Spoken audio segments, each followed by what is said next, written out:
பொறுத்துக் கொள்வது. சகித்தல், சகித்தல்னா பொறுத்துக் கொள்வது. பொறுத்துக் கொள்வதுனாக்க இந்த உலகத்துல எல்லாமே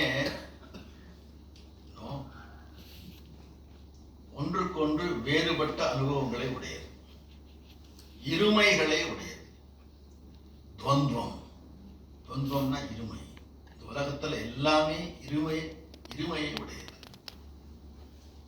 விலட்சணமானது. இருமையினக்கு ரெண்டு ஒரே குணம், விபரீதமான குணம். சுகம்னா துக்கம், இதுதான் இருமை.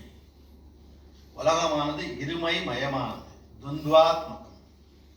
சுகமும் இருக்கு, துக்கமும் இருக்கு. சுகம் இருக்கு, துக்கம் இருந்துட்டே இருக்கு. இந்த இருமையிலும் ஒரு வித்தியாசம் இருக்கு. துக்கம் துக்கம் துக்கம், நடுவில் ஒரு சுகம் வருது. மறுபடியும் துக்கம் துக்கம் துக்கம், இடையில ஒரு சுகம் வருது. அது 50-50 இருந்தா பரவாயில்ல. இதுக்கு தான் துவந்துவாத்மகம்.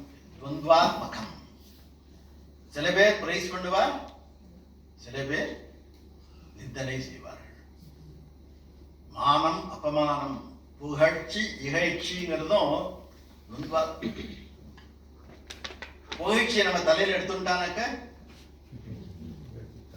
இகழ்ச்சி வந்தா என்ன ஆகும்? கீழே விழுந்துருவோம். புகழ்ச்சியும் எடுத்துக்காத, இகழ்ச்சியும் எடுத்துக்காத. You are free. புகழ்ச்சி எடுத்துட்டா you have to bear இகழ்ச்சி. இகழ்ச்சியை தாங்கிக்கணும். ரெண்டையும் பகவானுக்கு அர்ப்பணம். இது துவந்துவாத்மகம். வெற்றி தோல்வி துவந்துவாத்மகம். வாழ்க்கையில் வெற்றியும் இருக்கு, தோல்வியும் இருக்கு. மனிதனாக்க